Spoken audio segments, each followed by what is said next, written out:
গোলাঘাট গ্ৰামাঞ্চলত অব্যাহত আছে ৰাস উৎসৱৰ উৎসাহ। গোলাঘাট জিলাৰ বাদুলিপাৰাৰ ৰঙামাটি চেৱনী গাঁৱত মহিলা ৰাসলীলা নাটকৰ্মৰ উদ্যোগত ৰঙামাটি আঞ্চলিক ৰাস উৎসৱ সমিতিৰ সৌজন্যত দুদিনীয়াকৈ অনুষ্ঠিত কৰা ৰাস মহোৎসৱত মহিলাৰ অভিনয়ে মহিলে হাজাৰ হাজাৰ দৰ্শকক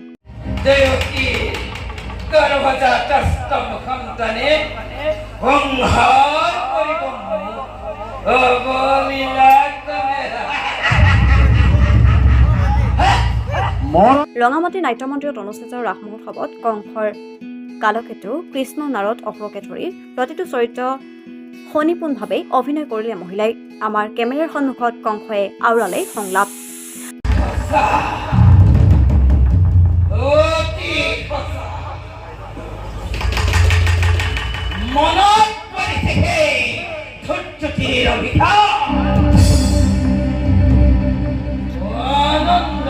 বাঁহীৰ সুৰত গোপীৰ নাচত দ্বিতীয় বৃন্দাবনলৈ পৰিণত হ'ল ৰঙামাটি ৰাসথলী।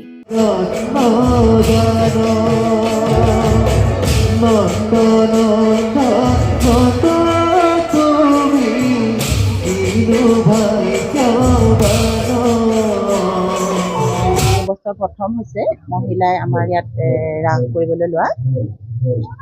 মই ৰাসত কংসৰ চৰিত্ৰ ৰূপায়ণ কৰিবলৈ ওলাইছো।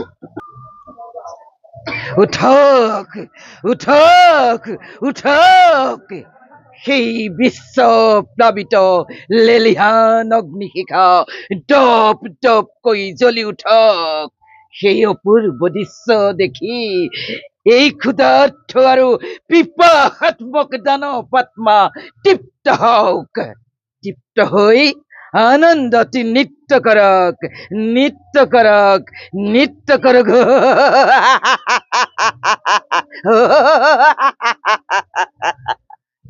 সুদীৰ্ঘ 10 বছৰমানৰ পাছত ইয়াত বহুত ৰাসখন পতা হৈছে আৰু তাতে গোটেই ৰঙামাটিবাসী ৰাইজৰ সহযোগিতা বহুত বেছিকে পোৱা গৈছে, অভূতপূৰ্ব সঁহাৰি আৰু আমি সকলোৱে প্ৰথম পৰাই ইয়াত অংশগ্ৰহণ কৰিছো আৰু মই ৰাধাৰ চৰিত্ৰত অভিনয় কৰিছো। খালি মই তেতিয়া সৰু আছিলো, 12 বছৰ 10 বছৰতকে বেছি 12 বছৰ, মই ক্লাছ 9 মানত আছিলো এতিয়া।